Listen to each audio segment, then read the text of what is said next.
Yeah. Okay, well, thank you guys for coming to learn about a topic that is very near and dear to my heart. I am a runner. That's kind of what my main thing is. I've been a runner for at least over 18 years now of my life. And so, like I said, very passionate about just sport itself. I'm very passionate about learning about the science that goes on and what's happening inside of our bodies. So that's what this talk is about. So inside the stride. So this is just like a little bit of an introduction to myself. So this is my family here. That's my husband John, my little daughter Riley, and you can't really see her because she's looking at me, but this was a post-race photo, so I just thought it was the most fitting. This is Ethan. I did run at the University of Alabama. So my running journey began in middle school, where I wanted to try track just to do something different. In 7th grade, at the time, our middle school was 6th through 8th grade, and we could only do sports starting in 7th grade. And so I kind of wanted to try all the things. So I signed up for track, thinking originally that I was going to be a hurdler. That did not pan out. I think we set a rope up maybe about half the height of a normal hurdle, and I tripped over that thing. So kind of figured that there was something different for my future if I was going to do this track thing. At the very first practice, the coach said, we really need someone to run the mile. We need multiple people to run the mile. It's the longest race in track. It was at the time in middle school. It's 4 whole laps around the track. And so I just remember, kind of looking at some friends and being like, all right, yeah, let's take the challenge. Let's do it. That's always kind of in my personality. And so we jumped right in, and I ended up being pretty good at it. And so that's kind of where that started. Ran through high school pretty competitively, and then all the way to college, and then now post-collegiately. After a few years, just much needed mental break from the sport itself, the Lord's just really rekindled a passion in my life for the sport, honestly, more so than ever before. And so it was really fun to put this together. That's me at the Boston Marathon. I figured I would rep that today as well. So yeah, so I'm in the 2023 Boston Marathon, and that's kind of what got me kick-started back into this journey. So intricate systems within the body work as the driving force within the stride that propels an athlete forward. So by understanding what's actually going on in there when we're out for a run, or really any exercise in general that you may be doing, I believe that helps the athlete or whoever reach that goal. It helps propel them forward when they understand, okay, hey, there are things going on even deeper. And so that's what, again, this talk is about. So learn a little bit more about the why. So running physiology overview. So we're going to start really, really wide and then just kind of get smaller with specific workouts and what's happening within specific workouts. If you've ever ran or trained for a 5K or trained for a personal record or anything, or had any goal really in mind, there are steps and specific processes to get there, especially so with running. So we're going to look at those. Running physiology overview. So what's actually happening inside when you run? So I want to start here with the analogy of a car. So there's 3 kind of main elements that the different training principles are trying to target here when you're running, when you're working towards a specific running goal. So we want to build, we have aerobic capacity, so think that's the size of the car's engine, okay, before V6, V8. Running economy, that's miles per gallon, and then lactate threshold, so how long the engine can run at a high capacity without malfunctioning. And so all of those things, again, are really important. Our bodies are filled with millions of cells and tiny molecules called ATP that are essentially the little molecules of energy that drive every single little bit of movement. That could just be getting up out of your chair. You've used ATP. So that fires up That gives energy for all the processes of the body. So here you see synthesis of genetic materials, macromolecules, synthesis of cellular components, muscle movement, molecules, molecule transportation, electrical energy, all of those chemical processes. There's a lot going on there. You can get super, super deep with that, but that's ultimately what powers the body. So there are 4 main energy systems that we use whenever we're, again, moving in general, but especially running. And I'm going to talk about those really quick as that relates to our use of the ATP. So we've got the first energy system that you use. It kind of goes in a timeline, I guess, based on what the energy that your body has in store. So first we use this phosphagen system. So here's a graph kind of showing, again, the timeline of when those systems start to kick in. This phosphagen system is only about 0 to 10 seconds, and it uses your body's stored source of ATP. So one of the sources that I was looking at found it really interesting. They said that to store enough ATP in your body to power an hour-long walk, it's pretty heavy. Okay, that energy in there weighs a lot. It would take 7 kilograms worth of ATP to power that hour-long walk. So obviously that's not very efficient. That's a lot of extra weight to be carrying on. So in this phosphagen system, we're using the body's internally stored ATP, which is only 2 ATP molecules. Okay, and this powers only the first initial steps. Now, something that really stuck out to me as I was putting this together too is I used to kind of think like, okay, in like sprint versus mid-distance versus long-distance terms. You know, like, okay, this is only the sprinters, those 50-meter races, 100-meter races, 0 to 10 seconds, right? And then kind of move into this. But actually, you're using that again anytime you move.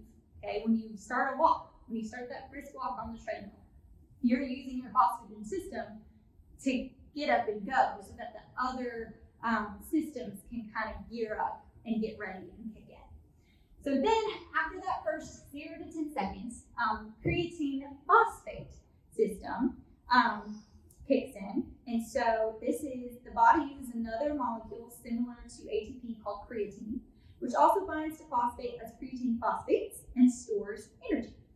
So creatine phosphates are also limited, depleted by about 60% at just those 10 seconds, and then completely depleted by only 30 seconds. Okay, so again, very limited here, only yields 1 ATP. So right here you only have 3. And then once you've used that up, your body kicks into anaerobic glycolysis, where it can start to use other sources of fuel, such as sugar. That's the primary source that we want it to use to kickstart and get you some more of that ATP to kind of create those chemical processes to create even more. So we've got anaerobic glycolysis, which yields 2 ATPs. However, we can't rely fully on this first step because it also gives off pyruvates, which eventually, compound. The chemistry part is still, a little nitty gritty to me, but eventually that's what produces that lactic acid or that burning in your legs and in your muscles. And so that creates pain and fatigue in the muscle, and you just can't keep going. So that's where aerobic glycolysis kicks in, okay? And that's the body's use of oxygen. So that's why you're breathing, you start breathing heavier. It yields 36 ATPs. So you can see a whole lot more, bigger, greater generator of energy here, just with that oxygen-driven process, okay? And so that's why you see that too in the longer hours, or the longer minutes, hours of a race distance. Another important thing to note here is this takes place inside the cell, whereas anaerobic glycolysis is outside of the cell. And so where aerobic glycolysis takes place, or that generation of the energy, is in the mitochondria of the cell. And so kind of keep that in mind for later on, as we'll see what. So the Next thing, let's see. Yeah, so that's energy systems. Okay, VO2 max. So this is honing in on that aerobic capacity. Okay, the max rate your heart, lungs, and muscles can effectively use oxygen to yield energy during exercise. So essentially, obviously when you exercise, your breathing rate just naturally goes up, right? The demand for oxygen doesn't go down. You can see in this graph, it just kind of keeps going up. Your body needs more and more and more of it, right? You never not need oxygen. But the uptake, or how efficiently and effectively your body can use that oxygen, levels off, and that's where we see that term, that VO2 max coming. And so that's going to play a part again in building that aerobic capacity. Lactate threshold. So the point at which lactate begins to rapidly accumulate in the blood as you exercise. This essentially defines the barrier between an activity being aerobic and an activity being anaerobic. So if you're doing a test in a lab, trying to find this exact intensity, I learned this while putting this together too. It's not linear how those systems work. You can actually, once you hit that VO2 max, you're like back into anaerobic glycolysis, and that's when you start to feel that shutdown and that fatigue. So that is that point, as you can see here, where it goes from it's kind of steadily rising. This is kind of two different threshold points. I have that here too. You've got your first lactate threshold where you're kind of up in an intensity, increasing in intensity, and then here it just kind of like spikes up. Okay, so that's lactate threshold, how well your body can flush the lactate that's being produced.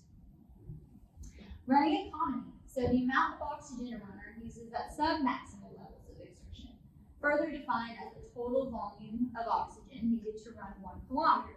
So another interesting thing I thought about this was that across the board, so from professional to just, run-of-the-mill, hobby jogger type runner, the amount of oxygen utilized at a given speed is essentially the same. However, how fast they run, at a distance per kilometer,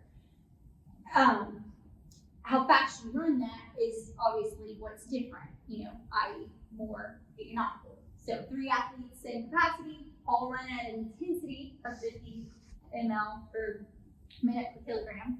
The conversion speed is different, so different economy. Athlete is 45 seconds faster than the athlete 3 per kilometer and at the same load. So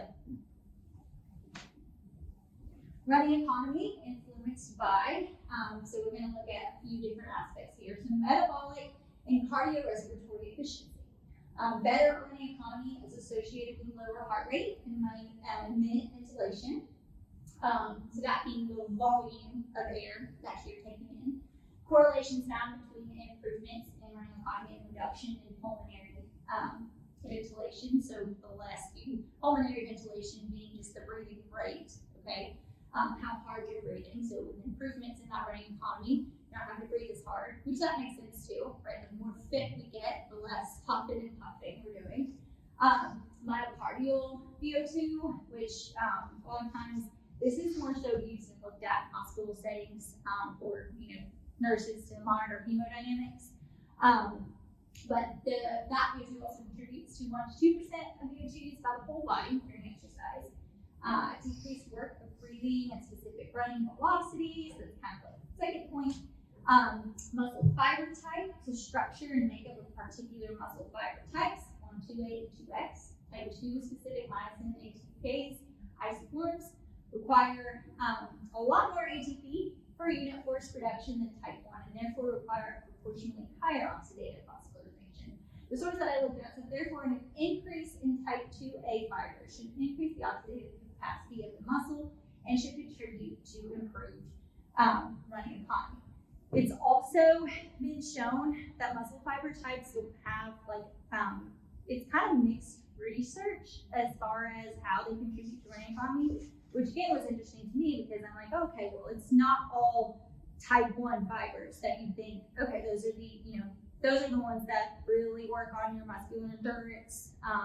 Those are, the ones that kind of keep on going. That's what they're for. I kind of used to think like, oh, well, I'm a marathon runner. I probably have all type 1 fibers, right? Why do I need 2 or 2X? So, and how I interpreted that was like, hey, these other muscle fiber types play a role here in power of my stride, as I'm running. And again, increasing that running efficiency economy. Biomechanics, arthrokinetic, and overall distribution of mass has a influence on running economy. Shoes, we see a lot of that nowadays. I don't know if you guys have seen just like the technologies that kind of come out and all the everything that has come out just about shoes, but there's a lot to help us there. Running age, how long you've been doing it, stride length, stride rate, upper body kinematics, the movement of your arms, kinematics and ground reaction forces. And then also your muscular characteristics, neural signaling, motor programming, the running motion, motor learning. So what are, our body, again, learning and becoming just more used to the movement in and of itself. I kind of think whenever I first started running after having kids, I felt like a baby giraffe that first run out. I'm like, I don't know if my hips are gonna split. Like, I don't know what I'm doing right now. And now I can go out for a run and feel comfortable and, just get right into it. And so, also motor programming and recruitment, the adaptations to run training that goes along with that too. And then factors that contribute to the improvement of muscle force production. So muscle force production and stiffness, muscle power, stretch shortening cycle, all of these things influence our running economy. So, I kind of like to think of the other two as, again, like the aerobic phase, and running economy is everything else, okay? So essential training elements and how they contribute to running performance. So I'm gonna talk a little bit about Coach Jay Johnson here, who my coach. Well, Jay Johnson is not my coach, but I heard about this guy from my coach whenever I was first starting to coach a high school team. I did that a couple of years, and he pointed me out to this guy and to this book that specifically does work with high school runners. So he's worked with collegiate runners. He's done a lot and had very successful programs. And he's really great at taking these complicated subjects and making them simple to the point where anyone understands, like, oh, okay, so this is why I'm doing this. This is why this is important. And so he said that there are 3 elements that contribute to to running performance, and that is building your aerobic engine, okay, strengthening the chassis, okay, and then revving the engine. So that just means you want to pick it up a little bit throughout the run. Ooh, is that me or you? Okay, cool. All right, and so let's look kind of again at the grander view of things before us here. On these different types of runs in a training plan and why we utilize them, why they're given. So we have my favorite, easy training runs, okay? They require minimal effort, generally painless, allows for adequate recovery after harder effort days, as well as greater physiological adaptation due to the ability to acquire more volume. And so essentially, this is at an easier pace. You're not dipping into that zone where you're gonna have to have a lot of recovery from that harder workout. Why are these my favorite? Because they're just nice. I listen to a podcast, I get it, kind of let my mind wander a little bit. Long runs kind of go with the training runs here, but they're about 20 to 30% of your weekly mileage. One of the most effective ways to build your aerobic engine. So this is Coach Jay Johnson. So we'll look at that. Tempo or threshold runs. This is the fastest pace you can run for a given amount of time, about 20 to 40 minutes. You can kind of break these up into little what I call, or what I've seen as cruise intervals. This is a comfortably hard pace, just above the red line is kind of how I like to picture it when I'm running these runs. Like, how am I feeling? Am I feeling that, lactic burning in my legs? Because I really shouldn't be, but I should be right there. That if I go any faster than this pace, I'm going to hit it, and it's not going to go away. So kind of just right in that line is how I picture that. Intervals. So VO2 max. A lot of coaches will use interval type workouts. So, going for a certain distance or time and taking some rest for a certain distance or time to stress VO2 max at about 3 to 5 minute bouts, about 95 to 100% heart rate there. Or, a lot of coaches use this for race pace practice. I like to say practice makes progress. I don't, because obviously we can't get a perfection, right? And progress is definitely not linear, but it practice makes progress. So you gotta practice it to allow your body to feel it. And then finally, reps. So these are great for improving overall running economy. Helps runners feel more comfortable at faster paces, and includes reps and strides. So strides just being quicker pickups, about 100 meters or so, that you kind of set aside. You can do these. Some people, Jay Johnson does this in the middle of runs, maybe at the end with a couple minute jog in between. They're not. Some people will do this, just kind of as a set for about 100 meter strides after the long training run. So it just kind of depends there how you want to implement it. But they're very effective, and again, they're not going to make you dip into the red zone of needing a long recovery. So these were some tables that I put in here to reference as far as easy and different types of training and kind of how they should feel, I guess. So using the talk test and the breathing test, rate of perceived exertion. Running by feel is super important, more so than trying to run at a specific pace or even looking at that heart rate number all the time. And so, we really want to kind of get in tune with our bodies and know what each of those look like. And then this was a really helpful diagram that I found as well. It's a little blurry here, so I apologize for that. But it's called Mixed Training Buffalo. And he basically put all of these things in the depiction of a house. Okay, so the aerobic training, those easy runs, marathon pace runs, threshold runs, everything like that. He says that widens the walls. Okay, he said I think this is lactate threshold, maybe. So maybe the threshold runs were up there. Yeah, VO2 max is up there. Lactate threshold raises the ceiling, and then the speed work. So working on that anaerobic zone, VO2 max and up, raises the roof. And then all of this is actually foundation, the foundation. So kind of things outside of running. We'll talk about that too. So I just thought that was a really great visual of what that looks like. So okay, let's go into the trees a little bit. So I'm gonna try to make this not terribly long, but easy runs. So this includes recovery runs and steady state runs well below the lactate threshold. So steady state just being you've hit that comfortable pace, you're not rising in intensity. Recovery runs, so they're important after a hard workout to allow your body to recover and reap the benefits of the intense workout. So recovery is literally just as important as the workout that you're doing.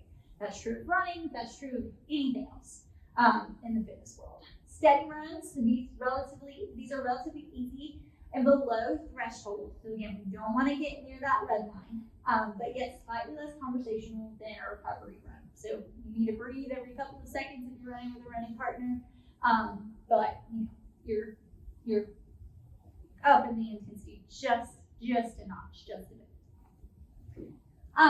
So the training sandwich. This came to mind as I was putting this together because I was like, I'm kind of talking about these easy runs as if they're just follow-ups to the harder sessions, but that's not really what they are at all. So the training sandwich, think of these easy runs, and we'll see in a study in a minute. But think of these easy runs as actually like the meat and the lettuce, the tomatoes, the fillings of the sandwich, okay? The yummy stuff that makes all of the changes and makes all the good things happen, okay? You can't get that if you're just working high intensity all the time, at least, run-wise. So the bread is high intensity workouts, okay? Whatever you want that to be, that being like lactate threshold and up, I would say. Just like anything higher than that easier run and conversational pace. They're all good things, okay? But essentially, they all need to go together, okay? If you just have the bread, you just have the high intensity workouts, still doing good, but you just have bread, you don't have a sandwich, right? So if you're just doing the easy runs, that's great too. But if for an athlete that's wanting to better their performance, they're not going to really reap any benefits from just solely the easy runs. So I like to just think of it as like all in one. Okay, so you need a little bit of everything there. Inside the stride, so car analogy, building our aerobic engine is essentially what this falls under. So this is showing basically the oxygen utilization of specific running race distances. So at 800, you're at a really, really high percentage of VO2 max. These people are crazy to me because you're literally sprinting half a mile, and that just hurts. I ran it in high school, and it was fun because it was 2 laps, but it hurt. And so it's 60 to 70% aerobic, and then 30 to 40% anaerobic. So you're using a lot of those different systems to get in to that anaerobic glycolysis really quick. And then you go all the way to the marathon, okay, where you're using significantly less VO2 max and a lot more, if not pretty much all, aerobic. Okay, so inside the stride being the physiology of what's going inside, right? So let's talk about developing the heart as a pump, okay? So you have, so Q here is your cardiac output, or the total volume of blood that's pumped through the veins, okay? So that stroke volume times heart rate per minute is essentially what that heart rate volume is. Long easy running is the most efficient at developing this effect, as it allows more time overall for increased heart rate or increased stimulation of the heart. The more you use it, the stronger you get. So the stronger really that stroke volume gets, the amount of blood that you pump through per beat, okay? And so that is coming from the left ventricle here of the heart. Heart is four chambers, okay? And it's shooting all of the blood to all the oxygenated blood to the body for your body and muscles to use the oxygen when it's needed. So the more you're using that cardiac muscle, right, you're building up that cardiac muscle. So a lot of times in runners, you'll actually see a really thick left ventricular wall, just because we're doing all the cardio all the time, and so it's creating that stronger pump, and we get, that's why too you'll see a lower heart rates a lot of times, because we've got that stronger stroke volume there. So peripheral changes, product of not only more mitochondria within the cell, but of larger and more dispersed mitochondria as well. More energy yielding powerhouses equals more sites for aerobic metabolism, along with greater oxidative enzyme activity. This just means catalysts for chemical reactions that take place in our body, allows for greater utilization of the oxygen we breathe in. So all good, we want that. There's more capillaries being more active and dispersed through the muscle cells. So you go from larger diameter vessels to these small capillaries that are dispersed and wrapped within the muscle fibers. The more of those that we have, again, the more highways essentially we have getting those oxygen molecules to the muscles. Muscles also improve at conserving glycogen stores, or stored carbohydrate fuel, metabolizing fat for energy, and dealing with lactic acid. So again, all good things come from just those easy runs. And then this is the study. World-class long-distance running performances are best predicted by the volume of easy runs and deliberate practice of short interval and tempo runs. So this found that the total volume of training and distance running explained up to 59% of improved performance. They looked at elite athletes from 3, 5, and 7 years in performance scores there, and they looked at their increase of volume and everything. The most fundamental practice required to succeed in long distance running was actually not the direct practice. So the direct practice being your tempo runs, lactate threshold, the reps, all of that. But the volume of easy runs. Okay, so again, that's because it contributes mostly to those physiological changes because you can do more of it. The more intense aspects of training are ultimately built upon the adaptations that take place from easier running. So a lot of times in a training program, you'll see like a base phase. This is what we want to build that up so that our bodies are ready to then do the more higher intensity stuff. And I put this in there also for enjoyment and just camaraderie between people. You can't really have a conversation when you're out there like hitting it up on the track. Okay, but that goes a long way too, because we were just talking about this. If you don't enjoy the exercise, you're not going to do it. Okay, so long runs, short little blurb here because a lot of the same effects are happening just with those easier runs. But they allow your body to achieve the necessary physical adaptations to improve performance while also creating a little bit of extra fatigue resistance within the muscle fibers, because we're essentially teaching our bodies to push past the fatigue that comes with extra mileage. Okay, so again, this being about anywhere from 20 to 30%, depending on your event, depending on your running age and running fitness, everything like that, of your weekly mileage. So a good chunk there. So again, back to the training advantage.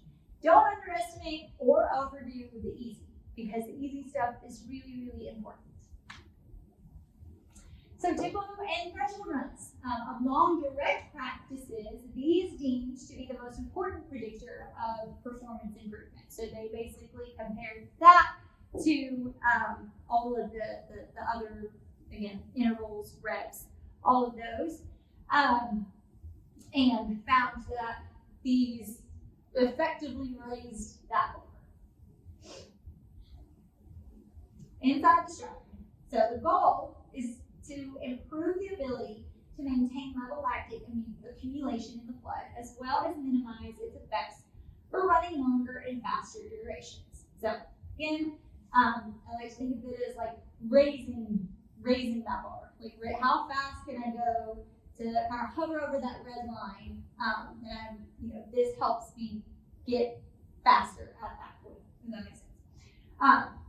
So trains the muscles to more efficiently clear lactate and maintain optimal blood lactate levels. So that's what we're training here. List of specific adaptations: increase mitochondrial proliferation, increase maximum speed, strict volume, improvement of muscle-specific lactate clearing, maximize motor units computed during exercise without the negative effect of elevated catecholamines, which these are found post-high intensity exercise, which basically just stress hormones that are risen. So essentially what that's saying is these are good high intensity exercise, but they're not so much so that you're going to have to really, really key in and rebuild those muscle fibers.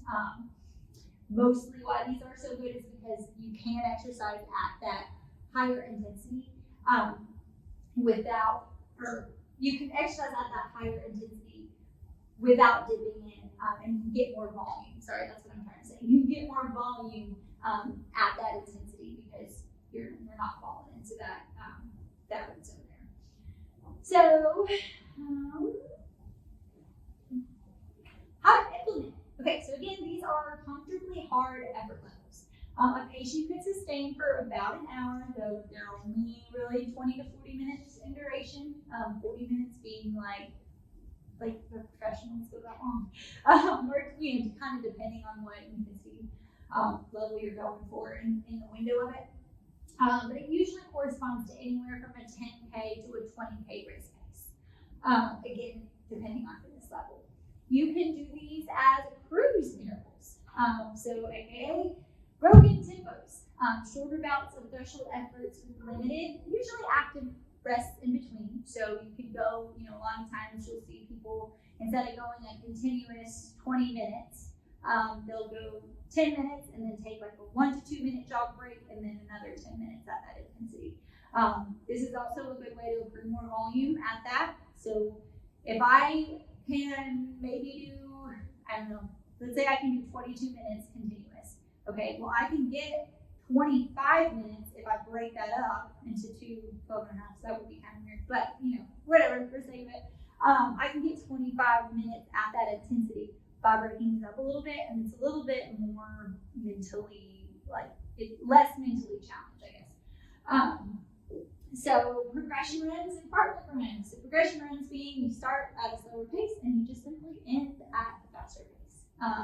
These are a really great way to build that aerobic engine. A little different than threshold run because it's not as continuous. And I guess depending on where you end up as far as the speed of that goes.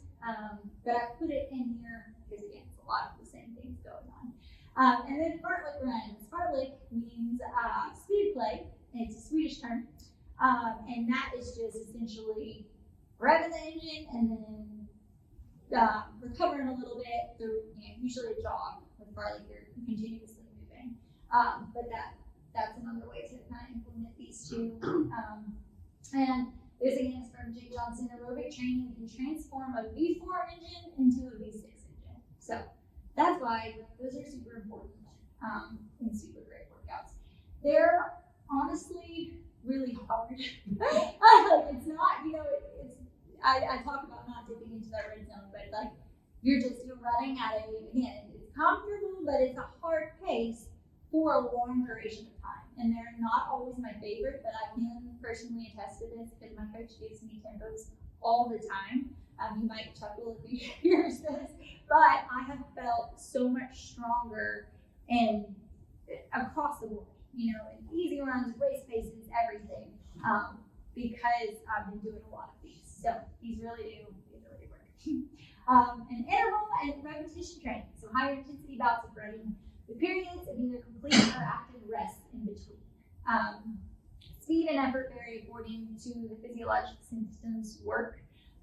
So again, we'll look at some of those specific things, mostly pertaining to VO2 max versus race pace versus whatever you're working on there. In cyclostride, we see increased VO2 max and aerobic capacity, allowing the body to get a feel for goal race pace. We do that race pace. Another study said hit intervals at a sub-max effort, but still greater than 8% heart rate, increased VO2 max in the absence of cardiac, structural, or functional changes, suggesting that enhanced oxygen extraction may occur at the muscle itself as a result of interval training, as little as 6 sessions over 2 weeks. Acute bout of sprint interval training, anything VO2 max intensity and above, showed to elicit greater activation of signaling cascades associated with mitochondrial biogenesis, so kickstarting the process. Adaptations take place in mitochondrial respiration, the process itself by which the energy is created. All those longer efforts kind of affects the number of mitochondria, and then suggested fiber type adaptations. Intervals at VO2 max. This is just allowing the body to be stressed at a runner's VO2 max level. So this is a hard effort run, but we only want about 3 to 5 minutes at this pace, and we can acquire up to about 20 minutes here at this effort, as long as it's kept in between those bouts with specific recovery times as well. And that's because it takes about 2 minutes to gear up to optimal intensity when working VO2 max. So if you're really trying to stress that in a workout, that's the ideal interval length, and it's at around 3K to 5K pace intensity. So hard effort, but not all out, but it feels all out. Those are my favorite. Intervals at race pace. So again, practice makes progress. Okay, it depends on the race, often ranging from VO2 max levels slightly slower, specific recovery times and types. Resting plays a role here. And again, it's all, obviously these are going to be look very different for the mile versus the marathon. Repetitions of a purpose here, these are faster, shorter runs, so think like, 200 meters and below. I guess you could go up to 400 meters. But the purpose is to introduce the body to running fairly fast, improves comfort levels at faster running paces, contributes to improved running form, allowing for improved efficiency at these faster paces. So these also include the strides that I was talking about. I've heard that it really gives you an extra boost to try these at like a 2 to 4% incline. So that was pretty cool there.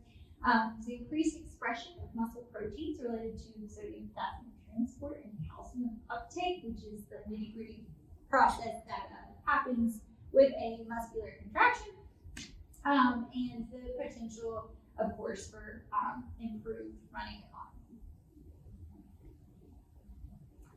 So I will try to blow through these, but these are really, really important. Supplemental training, the key to true success. And I put this in red, large letters, call it the key to true success, because if you think back to that house diagram, okay, all of those words on the bottom are basically supplemental training, okay? A house is only going to last as long as the foundation is good. Says it in the Bible, right? Like the wind and the waves knocked down the house that was built on the sand, but they're built on the sand, but the one built on the rock survived through it. It's the same here with training, okay? So that includes strength training, drills, stretching, prehab and rehab exercises, optimal nutrition, adequate sleep. There's a lot more that goes into here. That's just to name a few, maybe supplemental in terms, but think of these elements as the glue that holds the puzzle together. So when you put a puzzle all together, it's all done, you have all the pieces, it's a beautiful picture, it's great, but it's gonna fall apart if you don't have the glue, the Mod Podge, whatever, to keep it together, right? So that's what supplemental training does and why it's so crucial. So talking about that third element, strengthening the chassis. So strength training.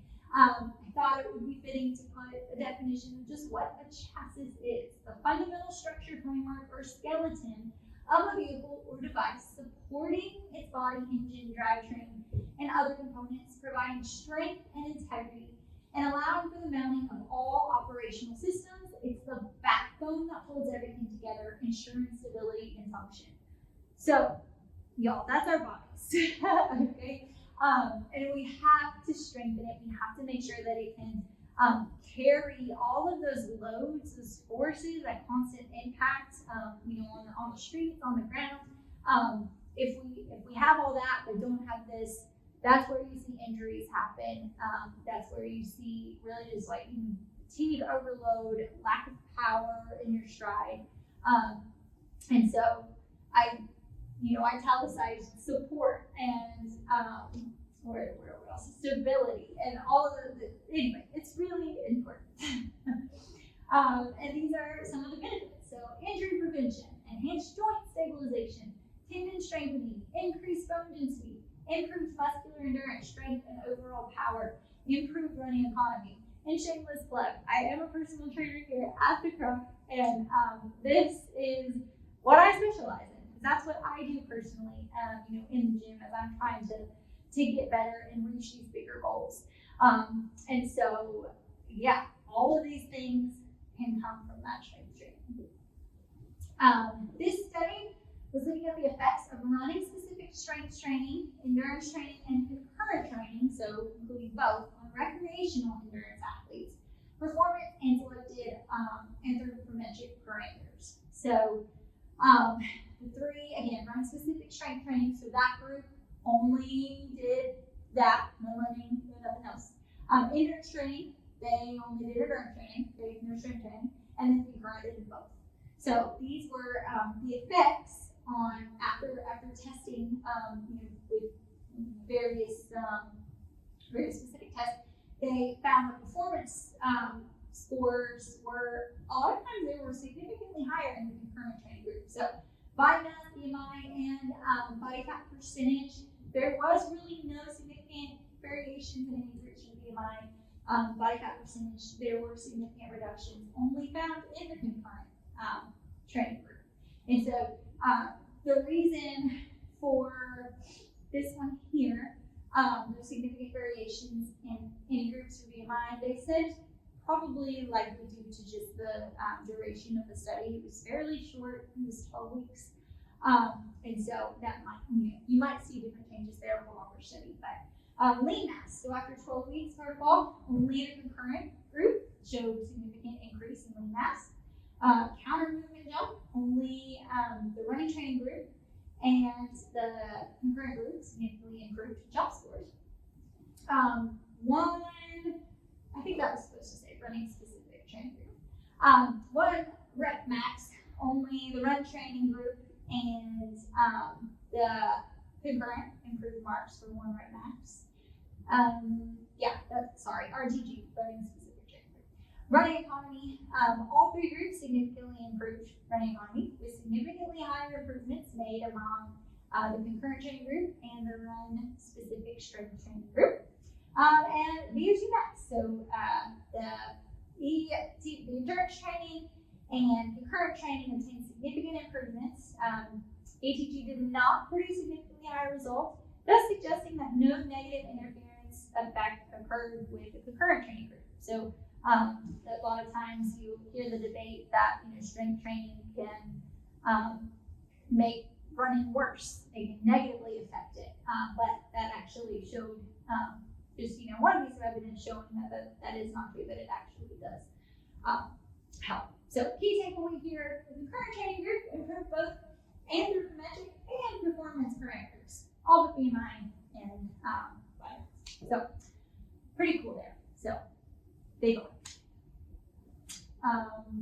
Specific effects on running economy with strength training: improved stiffness of lower extremity and musculation units, improved motor unit and synchronization patterns. So in just recruiting all those muscle fibers to produce the movement, improved oxidative capacity and improved buffering capacity of the blood and the musculoskeletal system. Delayed activation of less efficient type 2 fibers, also good. Conversion of fibers to more fatigue-resistant fiber types, and improved reuse of elastic energy with each stride. Looking into plyometrics, so specific training, a lot of times this can include obviously your jump exercises, your drills. I don't know if you guys have seen hurdle drills, when you're kind of doing hops and skips over the hurdles. This falls into that. But in addition to aerobic components, effective running performance includes anaerobic characteristics involving the neuromuscular components, such as voluntary and reflex neural activation, muscle force and elasticity, running mechanics, and more. So this study looked at the effect of training on endurance and explosive. They did a bout of implementing these drills, showed an improved 20-meter sprint, showing improved running economy, an improved explosive strength requiring fast stretch shortening cycle. So ground contact time decreased, and that equals increased speed. So picture a stride. So when running fast, you're propelling, you're essentially propelling off the ground. That cycle, when you're going into another cycle with the other leg, and so on and so forth. That cycle was a lot more just efficient. It was stronger, more powerful. Flexibility. So these are just some different forms of flexibility training. Stretching. That is also important because if we put all of these things together and our bodies and hips are too tight and creaky to really do anything effective with it, we're not going to get much anywhere. So some types of stretching, active. These are using different muscles work together to move the joint into its range of motion through smaller movements, whereas dynamic stretching is moving that muscle through its entire range of motion, that muscle in that joint. Static stretching, so you're just holding holding the muscle nice and long there, causing the relaxation response of the antagonist muscle by inhibiting the muscle spindle. They're holding the muscle in prolonged stretch position. So there's some sciencey terms on how that happens there. And then myofascial release. So this is your, rolling out with that stick, or the foam roller, ball, Theragun, all of that. And that targets the nervous and fascial system. That likely produce both mechanical and neuromuscular responses to influence that tissue relaxation. So those are just a few things to do there. I like to do dynamic before a run, and then focus on the static, or before any workout, and then focus on static stretching, kind of work that out afterwards, kind of more of a recovery thing there. And so, I'm sure that was it. Yeah, these are all the sources. I did want to say too, as you can tell, there is a lot that goes into running, a lot more than just, putting one foot in front of the other. There are a lot of health benefits for it. We obviously, this is looking at running, which is cardiovascular training in general. We saw that it strengthened the heart. It has great effects on all systems of the body, neuromuscular, musculoskeletal, again, that cardiovascular, respiratory system, all of it. All of that also goes hand in hand into helping just decrease morbidity rates with significant diseases that are going on, and helps with immunity. It's really, really great and important to implement into lifestyle, into training. And then, by understanding what's happening on the inside, we can better endure what we perceive on the outside. So if you're in a hard run, in a hard workout, it feels really uncomfortable, and that's what's on our minds most of the time. But I think when you can think deeper and picture all of those adaptations taking place, it can really propel you to keep going and work harder, and just fight for the prize that you started fighting for in the beginning. So with that, thank you so much for coming. Is there any questions?